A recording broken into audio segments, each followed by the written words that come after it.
I'd like to call this meeting of the General Government Committee to order for June 7th, 2023. And may we have a roll call, please? Councilmember Dennehy? Here. Councilmember Schmischer? Here. Councilmember B. Smith? Absent. Councilmember Stein? Here. Councilmember Tracy? Here. Councilmember Worthington? Here. Mayor Pro Tem Hamrick? Here. Mayor Smith? Here. And tonight, we've got two things on our agenda, an update to the employee handbook and an ordinance for extraterritorial water service. And Butch, I guess you're up first, is that right? I'm leading off, yes. So, Mayor Pro Tem, Mayor, council members, thank you for this opportunity to come before you and make this presentation. We have our update. Oh, is your microphone on? Oh, there we go, sorry. There we go. So again, thank you for this opportunity to present. We have gone through and updated our employee handbook, mainly to incorporate a lot of changes that have happened since it was initially launched in 2021. And so what I had anticipated doing, I provided a summary of the changes. What I was going to do is just kind of go through the major changes, cover those, and then if you had specific questions on those or the editorial changes, respond to those, if that's acceptable. Sure. Okay. So I hate to do this, but I initially have to start with an apology. The section 305 there should read 303, so I apologize for that. That was a typo. And basically what we've done there is we've outlined the additional protected classes that have arisen from some of the Supreme Court cases that have been decided over the last couple of years that specifically address gender identity and things of that nature that weren't previously considered protected classes. And then we've also added the veteran status, age, and marital status, which are now covered under Colorado state statute.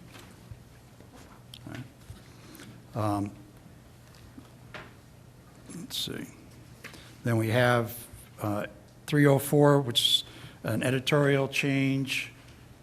Oh, sorry, there we go. I lost it for a second. There we go. Which addresses just a small change to the EEO and harassment complaint procedures, where we've actually developed an employee complaint form, and it's now housed on the Paylocity platform. So employees can get to it, fill it out electronically, and turn it in to HR without having to try and find a copy somewhere. Makes it hopefully more responsive for our employees. In 401, we've, as most people do, they think of workers' compensation as an injury that can be sustained at work, and workers' compensation actually also covered illnesses that may happen as a result of employment endeavors. So we've included that so employees know that it's not just an accident where you get hurt, physically hurt, but also if you become ill due to operating or using some type of chemical or things of that nature. Let's see. And then in 406, we just merely added the state's guidelines for proximity to entryways when utilizing tobacco or tobacco products, or the vape when you're vaping, things of that nature. And then one of the things we added was the call-out feature on 504. Basically, we covered on-call responsibilities, but we didn't have anything in the employee's handbook to address if individuals were actually called out due to some type of an emergency, and they weren't on call. It was just they received a call in the middle of the night and said, we need you to come into work because we have this situation.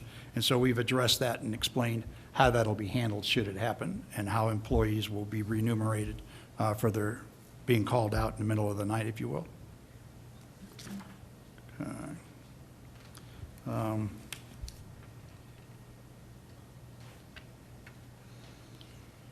And then on 510, we just added, to make it a little clearer, when an employee resigns in addition to their supervisor receiving the resignation, we want to make sure that HR and the city administrator are also on that distribution, so that we find out about it when the employee turns it in and not, later on in the process. It just makes it more timely so we can react.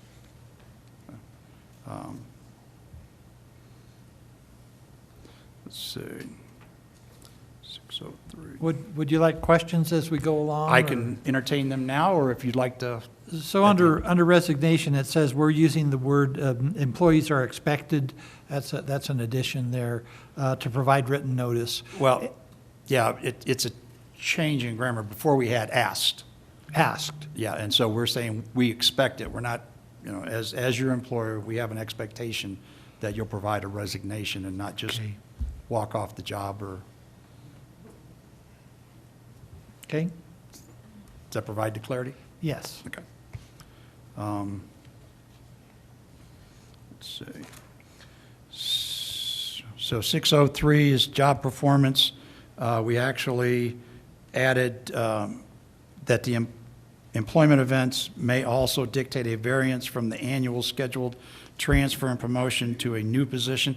So historically, we've done performance reviews on an annual basis, but we've neglected to do them if someone moves from one position to another position in the city, they get an advancement and their job duties change. What we should be doing is closing out the previous position and then opening up a performance review for the new position that they're going to be evaluated on, instead of trying to lump those together and evaluate both positions in a common evaluation. Thank you, Mayor Pro Tem. Also on that one, I'm wondering about adding an explicit reference to the balanced scorecard. I know that we've mentioned in the past that employee performance appraisals will be kind of rolled up to that, and I'm wondering if it would be helpful to add in a reference to it here.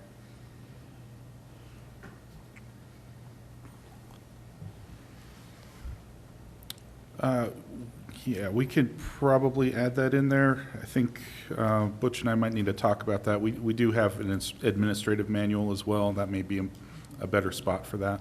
Okay. And then I had thought that there was also some conversation about also ensuring that supervisors are doing mid-year reviews and documenting those. Again, that may be in the administrative manual rather than the employee handbook. Yeah. So they'll be doing midterm reviews, yeah. So it depends on where we're at. If we have an employee that's going to be here or has been here for the entire year of the report, then there will be at the 6-month point, they'll sit down and do a review. If it's an employee that starts in, 3 months into the cycle, then that would change the mid-year point to 4.5 months, 5 months, something like that. Sure, there's But- just no explicit reference to midterm reviews right now in 603. Right. And I've provided 7 trainings over the last few weeks on performance management. And one of the things that we're looking at is modifying the way we do performance management slightly. And so we haven't completely rolled it out yet, but that'll be one of the things that's incorporated in there as part of the annual performance review. Will be a midterm or a midpoint review where the supervisor and the employee will actually sit down, have a discussion, and they'll both sign off that they've completed the midterm review. And that'll be in addition to, we're going to incorporate a goal section into the performance reviews for both the employee and the supervisor, which the intent, part of the intent of that is to support the balanced scorecard, so that goals are established to help the department meet their goals, which in turn will help the city meet the balanced scorecard goals. So it Exactly. My kinda question is flows just, should that be referenced in 603, or will that be referenced in the That'll- administrative manual? Probably the administrative manual. Yeah. What we have in 603 is, supervisors may decide to conduct performance reviews more frequently than annually. Yeah. For example, the police department does quarterly. But as we develop that in relation to the balanced scorecard, we can put that into the administrative policy. Great.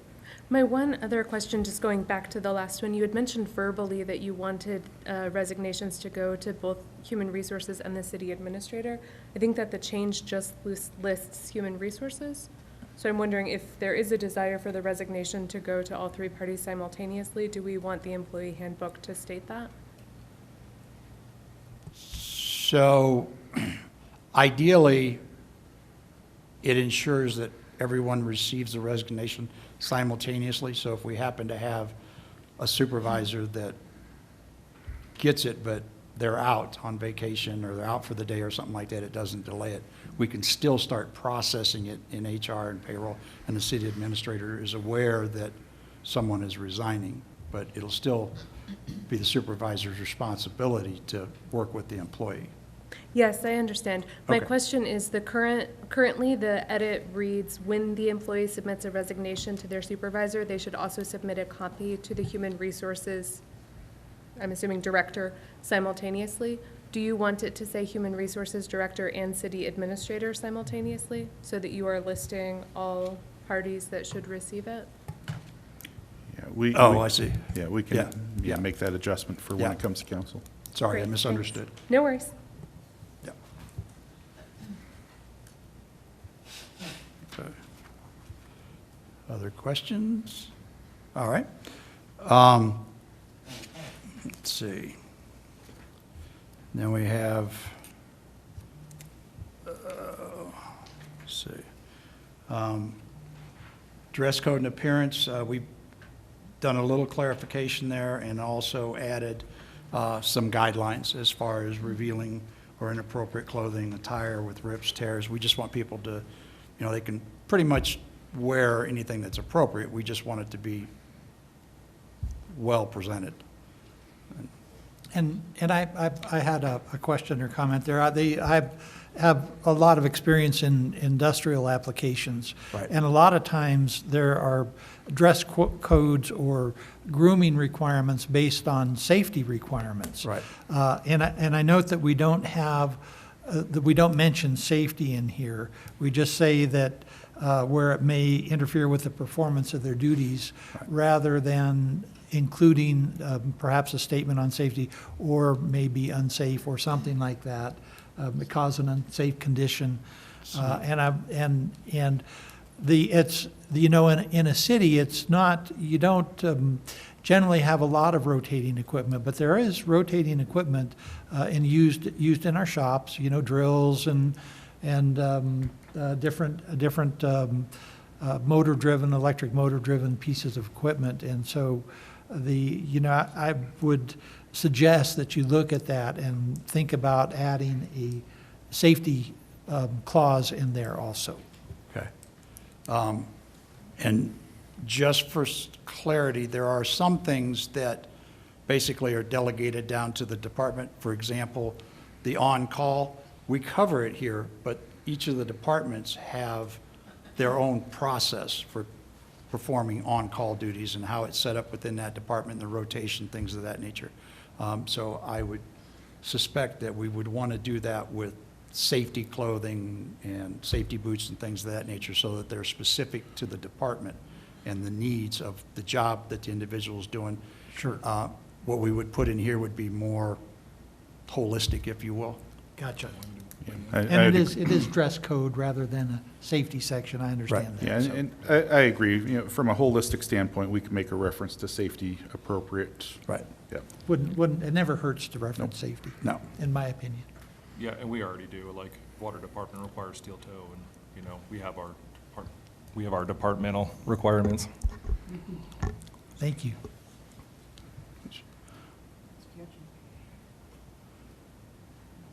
Okay.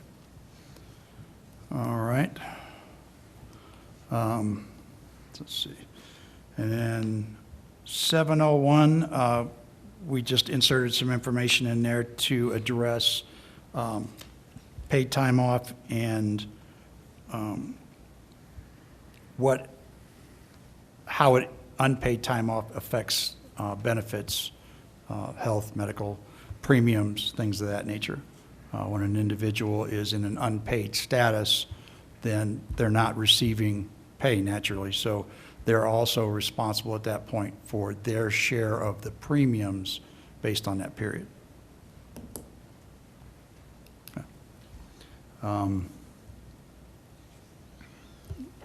Yes, so that, please, if you have, if anyone up here has a comment, please just jump in. Yeah. Thanks, Mayor Pro Tem. In 701, around the sentence that has been edited, I think there are a couple of words that may just be slightly wrong. So I'm happy to send those kind of typographical errors Absolutely, please. over, if that's easier than kind of reading them aloud. Yeah, if there are any editorial or typographical, please send them to me and I I'll, would welcome those. Will do. Thank you. Let's see. And then holidays, we actually, let's see.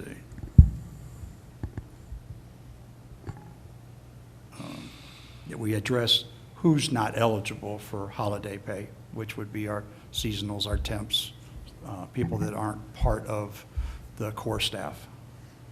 I And- have a question on holiday pay. On 805, it talks about the non-exempt employees who are working on a legal holiday, that they'll receive time in 1/2 the regular rate of pay for all hours worked on the holiday.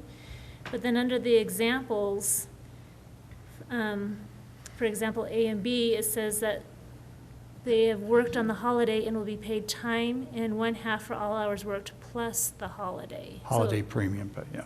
Yeah, So- so, but that wasn't the same between what was written in black and what was written in blue with the graph. I'm not sure I caught that.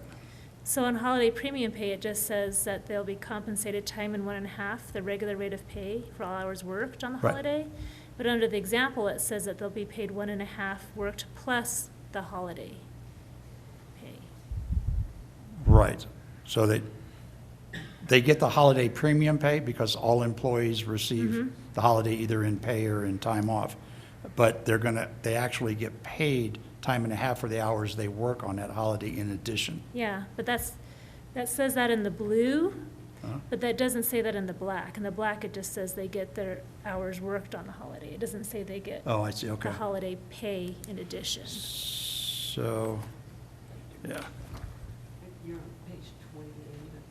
Yeah, on page Correct. 28. okay. So under 805 in black, it just says they get their 1/2. Right. But in the blue, right below it, that's when it says that they get the additional holiday pay. It just, we need to make it consistent, so it's the same Okay. on both. Got that. Okay, you jumped ahead of me a little bit Yeah, there. sorry. That's okay. I got excited about the Yeah. holiday. So, yeah, not a problem. We'll take a look at that and see how we need to reword it so that it's a little clearer. Then the 703, the Family Medical Leave Act, FMLA, and then also the Colorado Healthy Families and Workplace Act. That was a law that was recently passed in the last 2 years, which expanded the situations where an employee would be eligible for some type of healthy families leave. And it also, that's the law that was passed that gives all employees 1 hour of sick leave for every 30 hours worked. And so we incorporated that in here because it wasn't previously addressed in the policy handbook, and it's pretty significant at this point. And it is a state requirement in addition to the federal FMLA. So we have 2 situations that we have to accommodate, and quite often for a similar incident. We just have to look at what's the benefit, which one better serves the employee. And I passed out an amendment to the Healthy Families and Workplace Act. This was actually just signed by the governor on Friday, so we had no knowledge it was coming, or I didn't, and several other HR professionals in the area weren't aware of it, and neither was Catherine, because I reached out to her today. And basically, there are 3 more qualifying situations that would allow someone to take Healthy Families and Workplace Act leave. And I've highlighted those in the act So when we bring this back to you at the council session for final disposition, we'll have those included in here as well. I just wanted to give you a heads up, so you weren't surprised when they showed up in the rewrite. Thank you. All right. And then 709 just gets a little farther into the leave without pay and those situations that may arise where we have an individual that doesn't have any leave accumulated. It's not a sick time situation or sick leave situation, but it still allows the city administrator, by exception, to authorize someone to have the time off in a leave without pay status so that they can address whatever the concern is. Quite often that allows us to save a good employee that we might otherwise not be able to because we can accommodate their needs. And just it clarifies again that leave without pay could have an impact on health benefits, dental benefits, things of that nature, as far as the premiums are concerned. Okay. Then we get into the compensatory time and the holiday premium pay, which will make that, address that one item that was brought up. And I have one other item we're going to look into for some clarification. Is there anything else we need to address on that one? Okay. Just for council's awareness, the other issue Butch is referencing that I had mentioned to Ryan is I'm curious if an employee is working a holiday, they are qualified obviously for a holiday premium pay. If that holiday is at the end of their pay week and they're also in overtime status, how is that paid out? What does that look like? And that's a question more appropriate for the finance department. So I think I know the answer, but I'm not 100% sure, so we're going to verify that before I give it to you. I did have another question in that section with regard to trading holidays. There's a new section that says trading holidays, if any employee wants to trade their holiday from the observed holiday to a different day. If the employee does this, they will still be paid the holiday pay on the day they chose. They will also be paid the holiday premium pay if they work on the observed holiday in section 702. Is that saying that they get paid for both holidays, the one that they have chosen and the original one? I think our attempt was to clarify that one individual swap, and I don't think the intent is for them to get paid 2 holiday premium pays. So obviously, we need to work on that one to clarify it a little bit more. Awesome, thanks. So we will. I have a question. Ma'am. And maybe I missed it in here, but is there a maximum amount of PTO that can be accumulated by an employee? There is. Okay, so they have to use it within a certain period of time or lose it? Well, yeah, they can't exceed the maximum. Once they reach the maximum, they don't They're earn capped. anymore. It basically, everything stops until they take leave to get them to a point where they can earn again. So, yeah.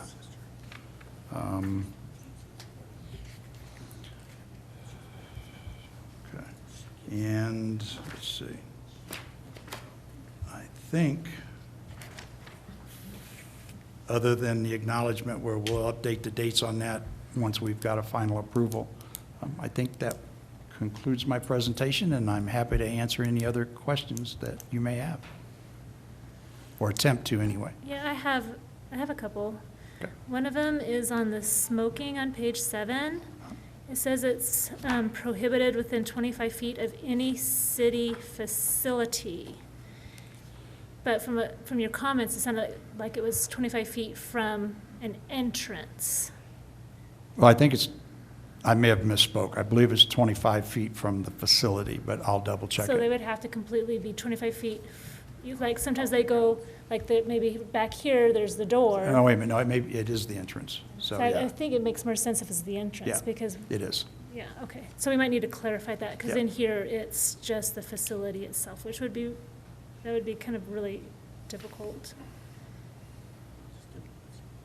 Okay. And I had a question on the call-out.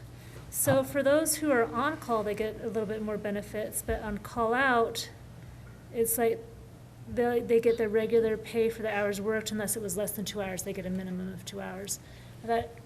Is that a standard thing? Because I thought if you're called out, like if there's an emergency, it would make sense to maybe give them a little bit of extra for their pay to have to come up above Well, and they beyond. also get paid for being on call. But so call out's different than on-call. Yeah. On-call, you Right. get paid extra, but call out, they don't. And What page is that, Madam Mayor? Right, because that's on page 10. 10. call-outs unexpected. Yeah, So- an unexpected emergency. Right, and so if you get called in, you'll either, at a minimum, you get 2 hours. If you're here for 25 minutes, you'll get Yeah, you'll paid for get 2. 2 hours, but if you're replacing a wator line in the middle of the night, and it's like You get paid 6 for the hours hours, worked. you only get your 6 hours. And for that emergency, it just seems like to be called out in the middle of the night to replace a water main, an emergency, just getting paid your regular fee doesn't seem very fair. I don't know, is that a standard thing? Or should they get a little extra compensation for that? Based on what I gathered from other municipalities, it's pretty standard. Because normally, if you call somebody in, if they're still working their regular shift, they're going to wind up with overtime by the end of the week. Right. Okay. Does call-out only apply to non-exempt? Yeah. Should we specify that? Ken? So that if we call Ryan in the middle of the night, he knows that he's not getting extra pay? Yeah. If you call any of the exempt employees in the middle of the night, they just get the pleasure of coming in and doing what you need done.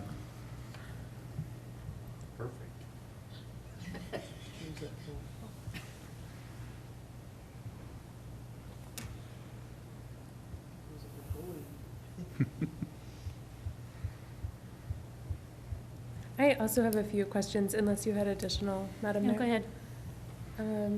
Okay, I will go in order and try to reference the sections as I go. I was surprised in 101 Employment at Will, there are multiple references throughout the employee handbook that no supervisor or other representative of the city other than city council has the authority to enter into any agreement guaranteeing employment for any specific period. No such agreement shall be enforceable unless it is in writing, approved by the city council, and signed by the mayor. I guess I'm wondering in what circumstances that's used and if that's necessary, other than the city administrator. And if, given that it is only for the city administrator, if that's necessary to have that in multiple places in our employee handbook. I think it might cause more confusion than it explains. And I don't know if that's a more appropriate question for Attorney Sellers. Yep, there she is. It probably doesn't need to be in multiple places. I agree with that. It probably only needs to be in one place. If you had in-house counsel, that would probably be a contract employee as well. So I would leave it in there, but I think only one spot is appropriate. I think you only need to say it once. It's there and it's in the actual like agreement that people sign saying that they've read the employee handbook, There is. which I guess that's where I'm not sure that it needs to be.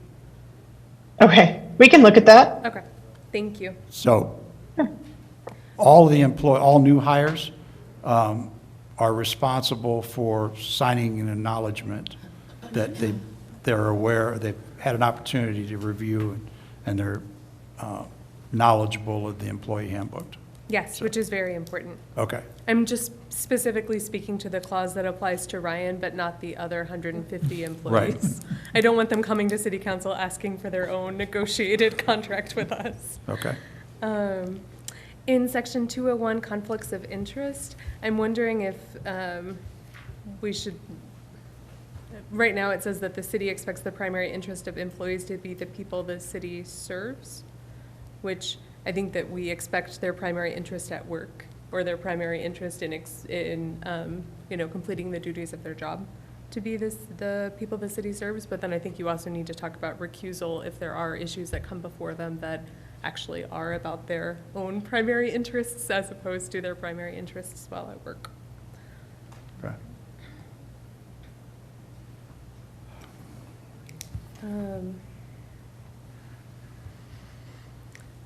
And I will send you typographical changes by email. I was surprised in 403, the anti-bullying policy, that bullying needs to be health engendering mistreatment. I'm sorry, I'm having a hard time. 403, bullying is defined as health engendering mistreatment, Okay. which is a bit surprising to me as a definition of bullying. I mean, physical violence is one definition, but I think that typically definitions of bullying are a bit broader than that. Right. It says endangering. Endangering, but like oh, I'm sorry, I was misspeaking. Health endangering, like, is a pretty narrow definition for bullying, so I would want us to take a look at that.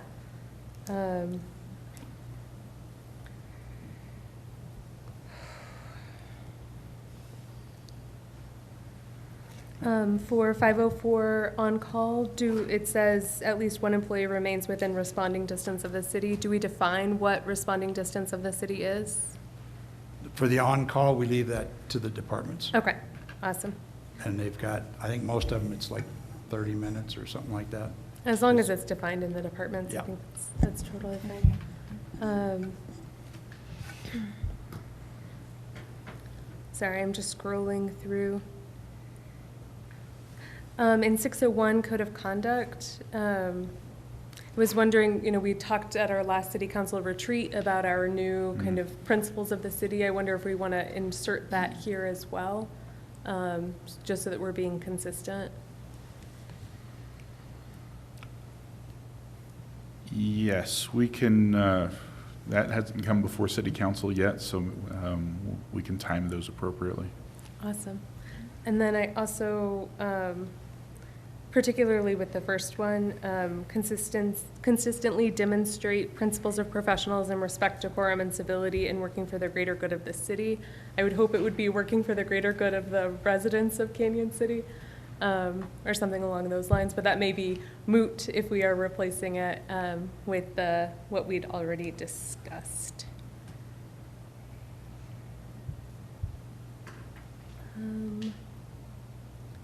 Those are typographical.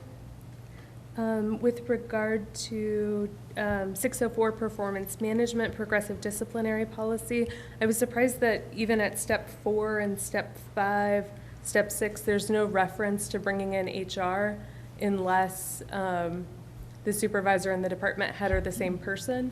Because I would think with progressive discipline, at one of those steps, you would want to make sure that HR is being included. And that's addressed in the administrative policies. Okay. Should it be both, though? I think if we're like outlining the steps of a progressive disciplinary policy, including who will be present at the meetings, we may want to specify when HR will be present. But if it's in the administrative policy, I'm okay with that.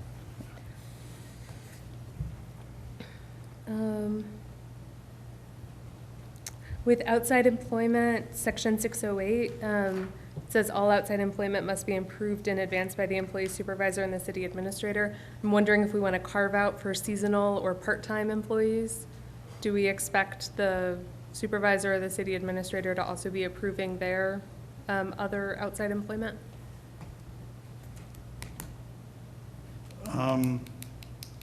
As a rule, we would normally expect an employee to get permission to work for somebody else when they're employed by us, yeah. Okay.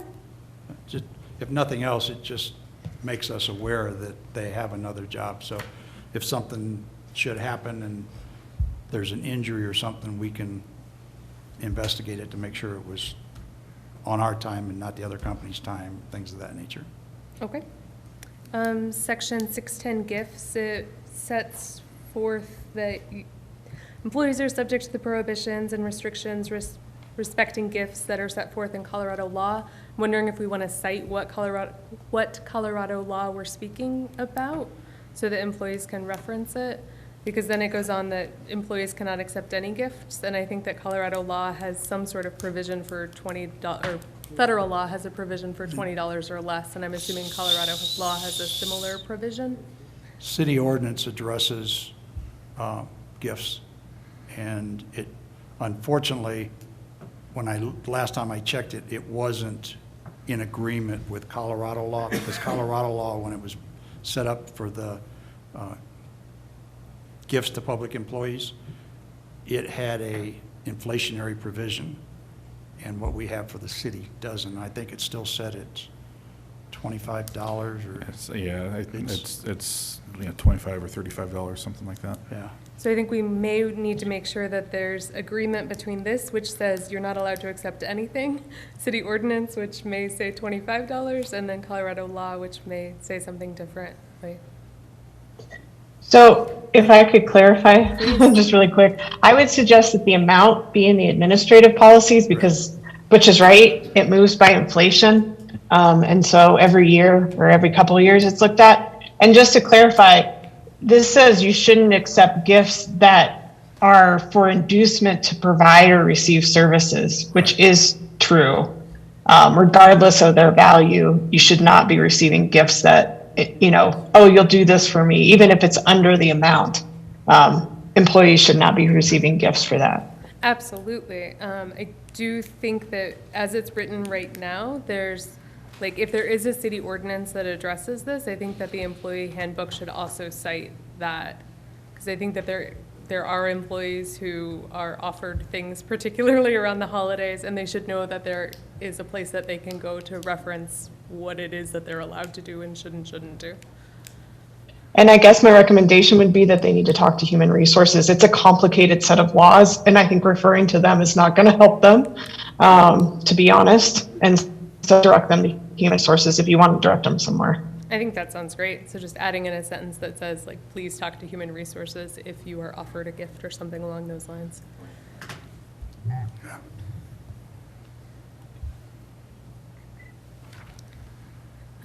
In section 701, it says, when unable to report to work due to illness or emergency, employees must give their supervisor as much advance notice as possible before the start of their shift, which is great, but no later than 3 days after the absence begins, which I understand that we are including that because of the need to have a clear policy on job abandonment. However, that also, the way that it is currently worded makes it sound like you have an option of waiting up to 3 days. So I would prefer that we break that up to make it more clear. Like, you must give your supervisor as much advance notice before the start of your shift, period. If you do not notify before 3 days, then you will be considered to have abandoned your job or something along those lines. Realistically, can't they read that the exact same way? I don't mean that smart. I mean, it's, we're breaking it down. I'm sorry, we're breaking it down, but you can break it apart, but still, it's gonna read the same, and the employee's gonna read that the same, and I think, just to keep things just a little simplified, but that's just an opinion. I think the way that it's currently constructed, it says as much advance notice as possible, but no later than, which to me is like, I've got this window, as opposed to there will be a consequence if you wait that long. But defer to HR. We can try and work on that one, see if we can come up with something better.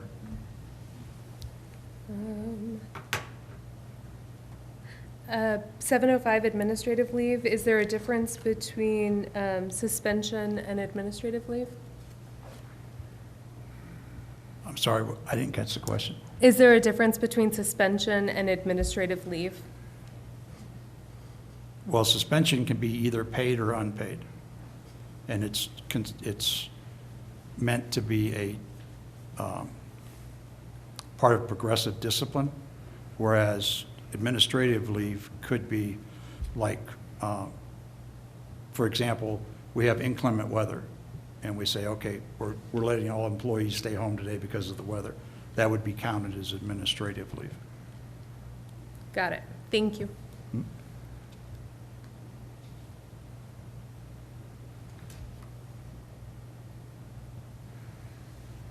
Sorry, I'm just scrolling through all of them. I think that may have been it. My last question was just with regard to 811 employee benefits. Currently, if an employee is hired between the 16th day and the last day of the month, they don't become eligible for medical, dental, vision insurance until the first day of the second month. Right. Which, if I'm understanding that correctly, that could be up to 45 days after they've been hired. I'm wondering if there's a way to shorten that window, because that is a pretty long period of time for a new employee to not have insurance. It is, and the reason for that is we prepay for health insurance, dental insurance, vision insurance, so we collect the premiums the month before the coverage. So we would have to figure out a way of either paying on behalf of the new employee or charging them the premiums for the whole month prior to the beginning of the month to get the coverage in place. So that would. Is that something that we could look into? Yeah, we can look into it. I think there, well, yeah, we'll have to talk to the providers as well. I think there's some restrictions there as well. Sure. It's just when we're thinking about kind of vacancy rates and the need to attract and retain. I mean, in this case, it really is more about attracting qualified talent and ensuring that we're able to fill vacancies. We want to make sure that our benefits are as competitive as possible. And 45 days without insurance is quite a long time. We can also look and see what some of the other communities are doing, because I know there's some communities where it's 90 days or even 6 months. Because there's some risk that you could open yourself up to, because there's a lot of employees that, you know, in those first 30 days or 45 days, it becomes apparent that that job isn't going to work out for them, and they're gonna choose to leave, but they could accrue some huge health costs that we would be responsible for. And I don't know. I'm sure. I'd be curious to know what the reasoning behind it is, and definitely worth some more conversation. Thank you. I have just one question. Yes, ma'am. Under the Section 101, employment at will, it says either the employee or the city may terminate the employment relationship at any time. So does that, and Catherine may want to comment, is that in conflict with you expect 10 days notice? No, I So don't think that so. it doesn't- I mean, they can still terminate the employment agreement. We just would, You we would like expect them to them- let us know 2 weeks before they actually leave. You would like that Yeah. notice, but it's not So that we actually can, mandatory. because we have to make payments ready Right. and work on, Right. you know, paying out any PTO that they may have, things like that. And so it allows us time to do that in an orderly fashion instead of Right. rushing to do Right. it. But So that's not in conflict with this then? that- Okay, no, thank you. Because Colorado's an at-will state, and that just, Right. Mm-hmm. that state law is, so we can't Okay. override that. We have to accommodate that. It's, Okay. either Thank you. one can sever the agreement. Right, but the requiring, but Right. it's not really required. You expect Right. 10 days notice. No. Okay, thank you. That's why we changed it from like to expect, to make it a little more forceful, but we didn't say you have to. Thank you. Did you have some more? I do have one other addition, I guess, on 708 voting.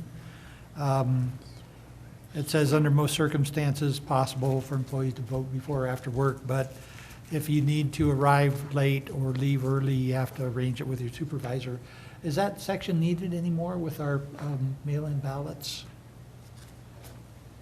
A lot of people don't mail in, though. I mean, a lot of people don't mail in. I mean, that's a tough one to say. Or they don't get their ballot, or whatever. Okay, I guess I'd leave that to our legal counsel. okay, well, I'm good with it. I'd just leave it in there. People like to vote in person. They don't have to vote by mail, so if they choose to vote in person, this gives them that leeway to do that. Okay? Okay, anything else for our Human Resources Director? Looks Well, good. thank you for your time, and thank you Yeah. for your feedback, and we'll get this all researched and put together and bring it back to you. Thank you. Sounds good. Thank you. Thanks. And I think that brings us then to our next topic, which is an ordinance for extraterritorial water service. And Travis, I guess that means you're up. Boy. So this ordinance seeks to correct a current roadblock that exists to development outside city limits, but inside the water service boundary. So I'd direct you to that first page that I gave everybody, that map. The yellow shaded area is city limits, and then you can see the red dotted line that goes outside of that, specifically around Lincoln Park is really where you're going to notice the difference. So the area in white between the, the yellow shade and the red dotted line is what we're talking about. So in 2019, the hydraulic ditch company voted for right of first refusal amendment. The intent of that amendment is that they really don't want the city to acquire more ditch shares. You say, why are we dealing with this now when that vote came up in 2019? Well, this is really the first time that we've had a water service contract that's required water shares since 2019. So we tried to do it and didn't realize that what I was doing was really not what I should have been doing. Currently, as written, code only allows for hydraulic ditch shares in reality. There is a provision in Section F that allows for other water rights, but the requirements are such that it really precludes the use of any of the current or any of the other ditches, because it's my understanding that the hydraulic ditch is really the only one that can be used for municipal use. So allowing for a fee in lieu gives us more of an ability to plan, long range. The city really probably should also be pursuing water storage rights. Hydraulic ditch is what's considered a direct flow right. So if it's in the river, we can use it. If it's not in the river, we can't use it. There's really nothing we can release to allow for more water. It's a direct flow right. And that kind of water storage planning really requires some long-term vision. It's not a short-term thing that you can do. Water reservoirs don't come every day, so these projects are generally 20, 30, 40, 50-year projects that come along. This fee in lieu would be used to bulk up that raw water acquisition fund. So any of that money collected would go to that raw water acquisition fund that we already have. I mean, that's already a fund that we have established. So that better position the city to act when these sorts of shares or opportunities may come available. One point that got brought up in the water committee is there isn't language to show who comes up with this fee. So then the second page, I've included the language for a fee in lieu of water main replacement. I feel could be used as a template for this ordinance, specifically the second sentence. Second half of it, really, the amount of cash in lieu of installation, in this case would be water shares payments, shall be determined by the director, who shall establish and periodically review and adjust when changing costs indicate a need for adjustment, a cost per share standard to be applied uniformly for purposes of calculating cash in lieu of shares payment amounts. So that's what I would suggest to use. So it's kind of well defined how that cash or that fee in lieu of comes up.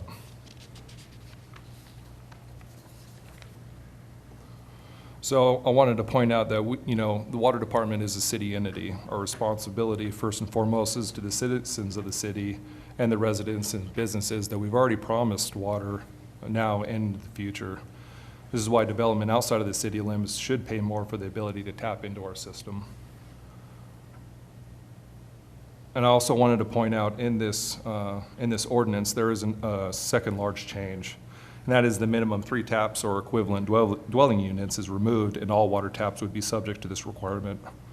The fee would be per tap or equivalent dwelling unit, so people trying to build a house would not have to pay as much as the developer.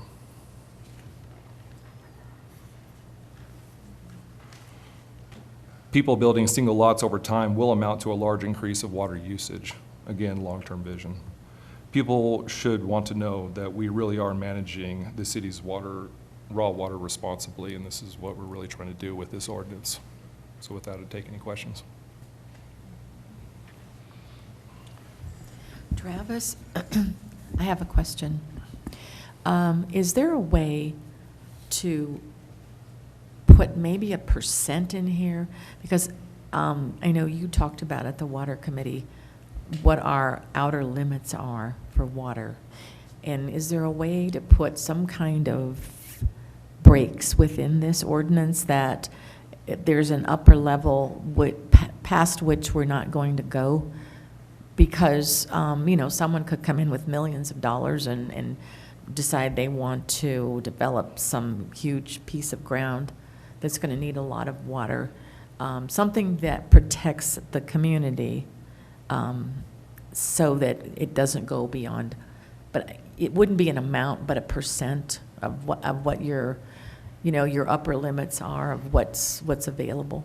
Yeah, so if I understand your question correctly, so, you would want an established upper limit saying that we would never go over, say, 90% of our total raw water Yes. ability. Is that what you're asking? Exactly. And I think the percent would be the safest thing to put in there, and maybe just have a way to say, because what's available may change in the future. The percent, I think, is a safer way to go. And, that would be up to the water superintendent. I'm just saying that we're the council today, but there are going to be other councils for the next generation.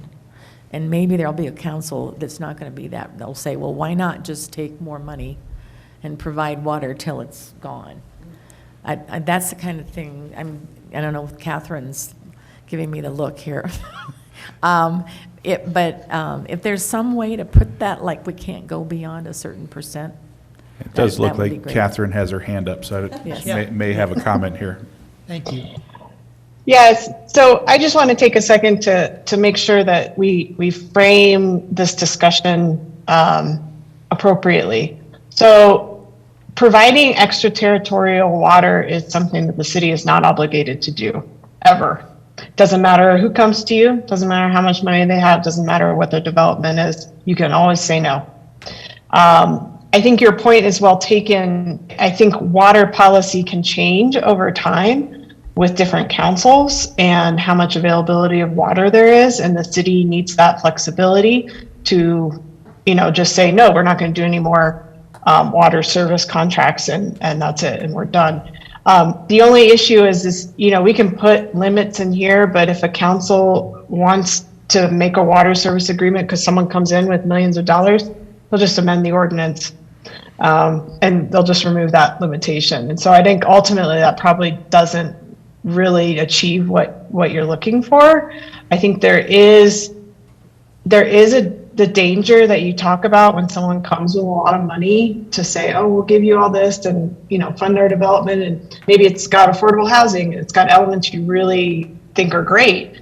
And so that's part of the risk associated. It's also part of the education that I think council needs about understanding, what are your limits? And part of your water master plan process that you're starting to commence is really going to help you understand those things and help future councils understand those things. Because I don't think that water master plan's been redone in a long time. I'm sure Travis remembers how old the current version is.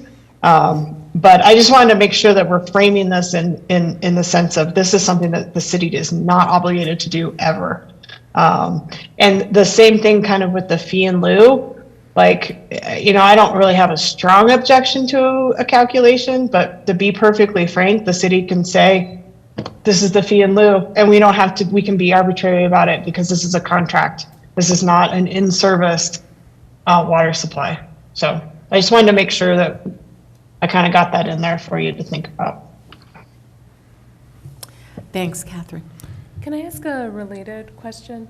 And I don't know if this would be too much of a time burden or too onerous, but when we get a service request for extraterritorial water, could we ask as a standard rule that the water department tell us kind of where we are with regard to that percentage of water usage? I'm not sure if that takes a lot of time to do, or if that would be something that's relatively easy, and then that would help us in our calculation to know whether or not it's a request that we want to move forward with. I think that goes back to the fact that we are entering into this master planning process, and we really need to go through that process before I think we can answer some of those types of questions. But it, certainly conceivable. I think it's fair. And to if I say- can, I think that Ryan's right. Your water master plan will tell you how many FSEs, or in your case, EDQs you have available in your water portfolio, what you expect your anticipated build out to be within your actual municipal boundaries, and the anticipated build out in your water service area outside those boundaries. And so you should be able to garner that information from that water master plan and keep it relatively updated, I would hope, to supply that information whenever you get a water service request. And isn't it? I'm sorry. I'm go sorry. ahead. Go ahead. I was just going to say, isn't it fair to say also that this little red dotted line that we have on our maps here, which I have questions about because I can't see where all that is, but that could change. That's a policy decision to draw a line a certain way.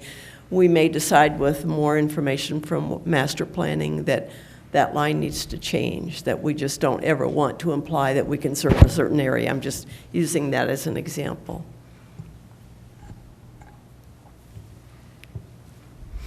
Okay. I noticed we have several members of the public here. Does anyone care to make a comment or add to our discussion here? Please.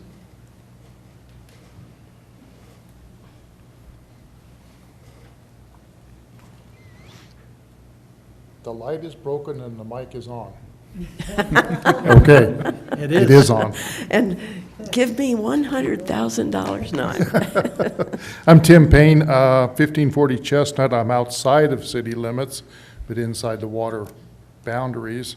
Quick note, Nuggets are up by 2 in the first quarter. Oh, thank you for that. So, I would be for this because I think you need to have flexibility on your for your water, and to be able to put that money in lieu of into a raw water fund, strictly for raw water acquisitions.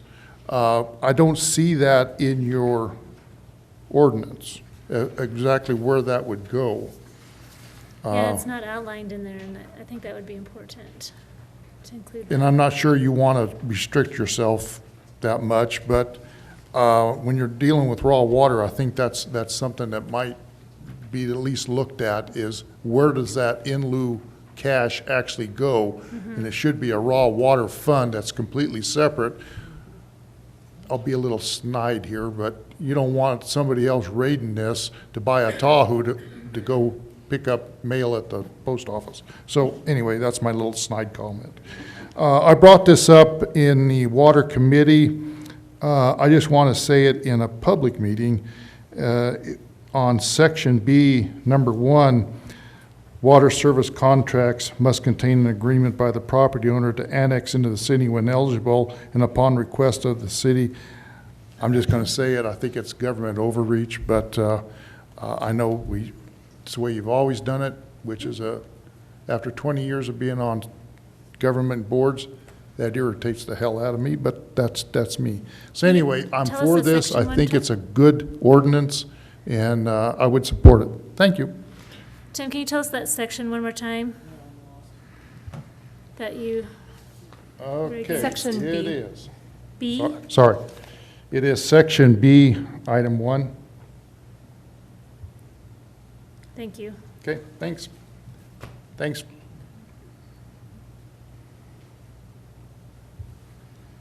Thank you. Any other comments? I have a few more questions if there aren't any more public comments, please.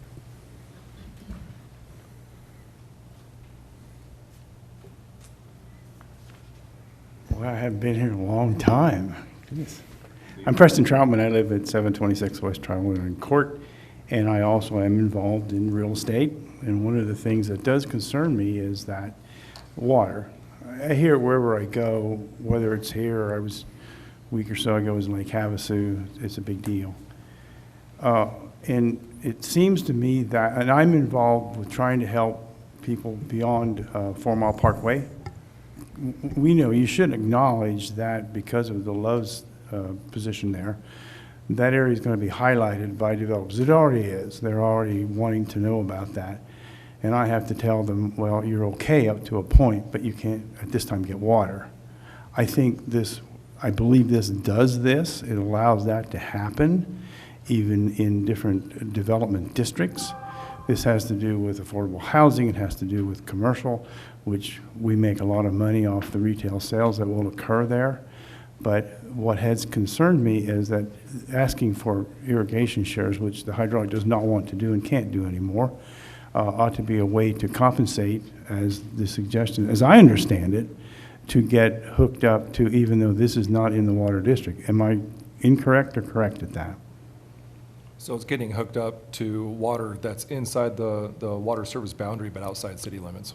Okay, so you're looking at a master plan. I would highly suggest that the growth of Canyon City is going to occur to east. I mean, that's what the developers are telling us. That's what's happening. And I believe that should be extended that way. It makes no sense to try to develop and go out west, in my opinion, because it'll alleviate, if you have development, if you have growth, and you have people out there with rooftops, it doesn't create a hazard for more traffic coming through town. They will come into town to shop, but they don't have to drive through every day to get here. So I believe that your plan should include portions of that going out 123. I know when I was mayor, I suggested that you run your water line all the way out 123. And then lastly, I do have a concern about people understanding, maybe wrongly, that we have a lot of water here for a little town, and they would like to have it. And I was wondering, and I even had it asked to me, what happens if we did a Tri-City, where Boulder, Denver, Colorado Springs got together and sued Canyon City and tried to take our water? Oh, that's ridiculous. Really? I can remember, next year will be my 50th year doing real estate, by the way. I started when I was 10 years old. I'm just kidding. Twice that I can remember being on state councils for the realtors, the government tried to get through what's called a use it or lose it bill. In that, they were going to try a way to take the water away. I don't know if that's true or not, but that's what I was told. So I know that they covered our water. And I think that if you had a larger area that you possibly could service with water, that may alleviate that problem, because you'd always say, well, wait a minute, we have 1,200 acres or whatever that we may have to service in the future. I think I may be wrong, but that's what I was always told. So I think the boundaries really should stretch. Again, as mayor, I thought we should run the water line out 123 and maybe hook up with Florence and everybody have a happy day, because you have a lot of acreage there. And that's the way the town's going to grow. So I was also told, lastly, that we could service about 125,000 people. 125,000? No, sir. That's what I was told by Bob. No. Our, so. Well, with the current plan, you can. I understand that. Oh, that we could serve 125,000? If you had a larger expanded plan. I couldn't answer that. I highly doubt it, but I No, couldn't that's, answer that. because I asked him, I think at that time we were servicing around 20 or 22,000. Yeah, I And mean, it's kind of, it's how you define how many Sure. people because Got you have to count people that come through town that Yeah. take water. So, by our state population count is 39,500. But again, that takes into account people coming through and using water and things of that nature. Yeah. It's not people that live in our service boundary. So, well, either here or there. I think that this is going in the right direction. I believe you should be able to hook up. I think the boundaries for water usage ought to be expanded. When asked the sewer district, they didn't care. They absolutely wanted them to put the development out there because they wanted us to hook up. And I think you should be what's considered a net water seller. But I think you're in the right direction. It's not possible to get water shares to trade for taps and all that ooey gooey stuff that it just isn't going to work. But I think this would, depending on the dollar amount that you're talking about. So hopefully there's some sense made there. So, thank you. Thank you. Any other comments from council? As far as like the the cost and this suggestion of the cost per linear foot for the water main installation as an alternative, I would like to see a comparison of what the hydraulic share would have been and what this new suggested cost would be, to see if it's comparable. 'Cause sometimes I worry that sometimes that cost might be really exorbitant, his cost per linear. Yeah, and we don't have a cost developed right now, and we certainly could have Yeah. a better idea of that come council meeting. But I also want to caution of using the hydraulic ditch as your baseline. So the hydraulic ditch share is really cheap water. It is really, really cheap water, and it's a great thing, you know. But if we're talking about using and obtaining other kinds of water shares, I'll use the example of Twin Lakes water. So we got an estimate for a single share of Twin Lakes water is $45,000. That's for a single acre per year. So that will serve about 3 houses roughly for a year for $45,000. So I say that because that's on the other end of the spectrum. That's very expensive water. So I would just caution against using the hydraulic ditch as a baseline. That's all. Okay. But yes, we certainly could provide, you know, Definitely what need we some feel like numbers. we're going. Yeah, and then just a statement of just concern, even though if the city's being prevented from purchasing shares, I understand the hydraulic ditch's motivation. But, I mean, our motivation too is that shares stay in Fremont County, shares stay in Canyon City. Otherwise, those same shares that we were refused to be able to purchase to protect Canyon City's water availability could easily be sold to outsiders. And so that's a really big concern. Yeah, I mean, Is that- to the rumblings behind me, I mean, the Yeah. hydraulic ditch decree is very specific about where it can be used. Where it can and be it's- used? yeah, Okay. yeah, So and that's- it's in so that Fremont is a County, and it's very, protection. very defined, the boundaries. Okay, well, that's good Yeah. to know. Right. Fair to say. Is that right? Hydraulic ditch can't go anywhere. Okay. It's gold. Do we have any more insight on the 2019 decision and why they want that right of first refusal so that the city cannot acquire any more shares? Care to speak? They don't want the city to have a majority, they want to have control over the ditch Fair enough. with its shareholder rights. Yeah, I mean, I think some of the intent is certainly to make sure that, you know, ag users or people that want those hydraulic ditch shares have access to them, and that the city is not driving the price of those shares up or just gobbling them up, for lack of a better term. You know, I think that's certainly some intent, you know. correct Well, me you're if I'm welcome to wrong, or- speak if you wish to. Yeah, so I think that's the main intent. And, you know, there's also the consideration, I'm sure they don't want to have us go over 50% and be a majority shareholder.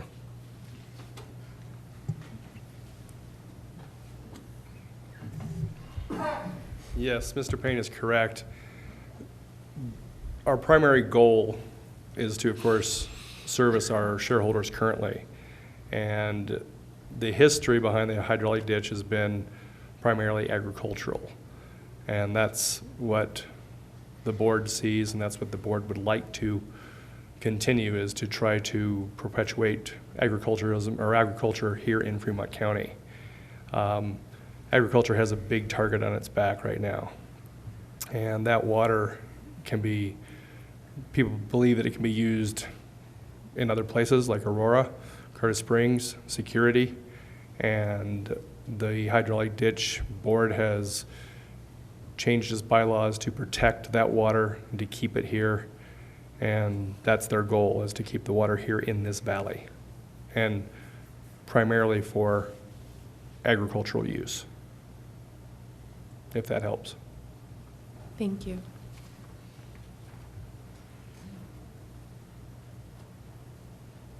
Okay, any other comments from council or? Just Yes. a couple of typos, I think, and then I'll have something, maybe just repeat what I said about the map. But on the first page, first section under A, the third line, where it says, if approved, shall at a minimum met, I think it should be meet, M-E-E-T, is that correct?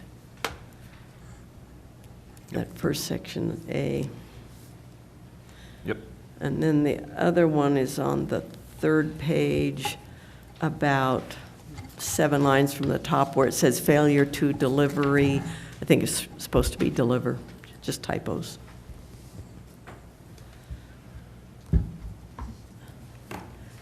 And then I would just request that we get a little more readable or definitive map. I can't follow, for example, on the map showing the red dotted line, I'm not following it very well on the southeastern part of the map there. Yeah. So if we could just get one that's more. I'll change out the toner next time. Because I think obviously it's going to be addressed as part of that broader water master planning that we're going to do. And maybe those boundaries will change. They're arbitrary from the city's point of view anyway. But it'd be good to know just kind of where we sit now with that. Yeah, and I want to caution, for the water master plan, it can dictate whether we serve more areas, but that water master plan is not going to say which way we should go. That's up to other entities in the city to say where we should develop. The water master plan will not say where we should go. Yeah, so I think from a water master plan, what we're looking for is, our planned development districts, what's been approved, how many housing units, what have we already committed to, and what's that going to look like to the future? Right, and the next thing I would say is, does that determination then drive a change in what we call our water service boundary? Yeah, and that could be a recommendation that comes out of the master Right. plan. Yeah. And that's all I have.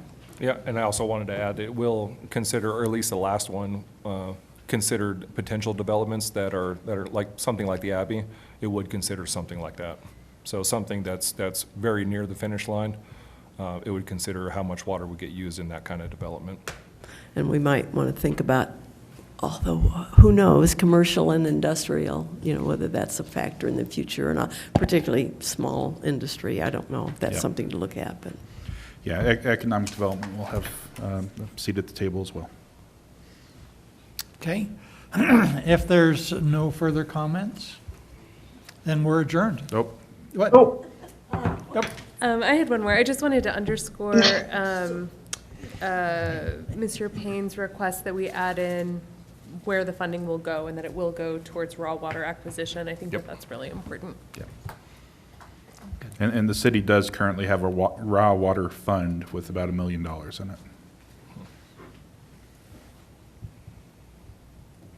Okay. Now, gone.